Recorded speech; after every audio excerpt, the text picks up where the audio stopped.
Giga ભમર દ્વારા કરાયેલ વિવાદિત ટિપ્પણી મુદ્દે આહિર સમાજના અગ્રણી દ્વારા આવેદનપત્ર આપવામાં આવ્યું.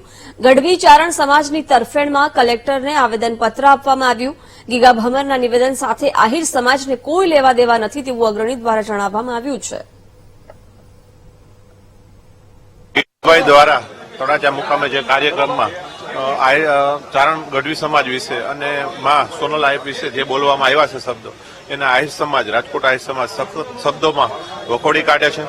આવો વાણી વિલાસ કોઈ પણ સમાજે કોઈ પણ સમાજ વિશે ના કરવો જોઈએ. જ્યારે આ ચારણ ગઢવી સમાજ છે એ આહિર સમાજના વર્ષો જે નાતો છે, જે ભાણેજ થાય છે, તો આહિર સમાજની મામા તરીકે ફરજ છે કે ભાણેજોને પડખે રહેવું જોઈએ અને ભાણેજોના સપોર્ટમાં રહેવું જોઈએ. આવો વાણો વિનાશ રાજકોટ આહિર સમાજ ક્યારે પણ સ્વીકારશે નહીં.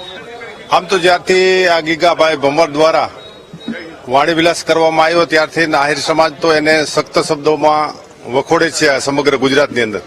સાથે સાથે 4 દિવસ પહેલા આહિર સમાજના પ્રમુખ ભાઈ જવાહરભાઈ ચાવડા હોય, વિક્રમભાઈ હોય, મૂળભાઈ બેરા હોય, બેન શ્રી પૂનમબેન હોય કે સમગ્ર ગુજરાતની અંદરથી તમામ આહિર સમાજના આગેવાનો અને ગઢવી સમાજના આગેવાનો વચ્ચે બેઠક થઈ અને સુખદ એનું સમાધાન કરવામાં આવ્યું છે કે ભાઈ ગીગાભાઈ ભમર છે એ વ્યક્તિગત પોતાની વાત કરે છે.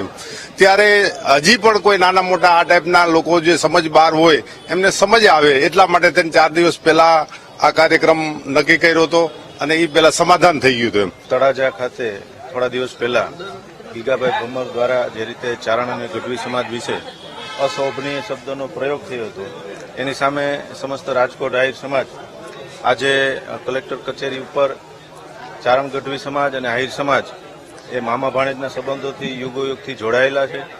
અમે બંને સમાજ સાથે છીએ. અમારી બંને સમાજની લાગણીઓ દુભાણી છે. ગીગાભાઈનું આ નિવેદન વ્યક્તિગત નિવેદન છે. એમાં સમસ્ત સૌરાષ્ટ્ર અને ગુજરાતના રાજકોટના આ કોઈ પણ આહિર સમાજને કંઈ લાગતું ઓળખતું નથી.